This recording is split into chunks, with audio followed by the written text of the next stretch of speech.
Friends, சாஸ்திரமும் சமையலும். நெல்லிக்கனியில் குளித்தால் கங்கையில் நீராடிய பலன் உண்டாகும்.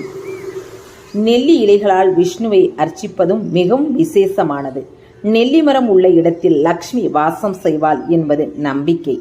ஏகாதசி என்று தண்ணீரில் நெல்லிக்கனிகள் சிலவற்றை போட்டு சிறிது நேரம் ஊற வைத்து அதில் நீராட வேண்டும்.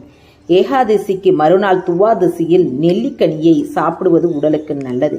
ஆன்மீக ரீதியாக நெல்லி நீரில் குளிப்பதே கங்கையில் நீராடி காசியில் வசித்த புண்ணியத்திற்கு சமம் என்கிறார்கள் நம் முன்னோர்கள். நெல்லி ஆயுள் விருத்தி தரக்கூடியது. அதனால்தான் கோபுர உச்சியில் கலசத்திற்கு நெல்லிக்கனி வடிவில் ஒரு கல்லை வைப்பார்கள். அதற்கு ஆமழகம் என்று பெயர். ஞாயிறு, வெள்ளி, அமாவாசை, சஷ்டி, சப்தமி, நவமி திதிகளில் நெல்லிக்காயை பயன்படுத்தக்கூடாது என்கிறார்கள் நம் முன்னோர்கள்.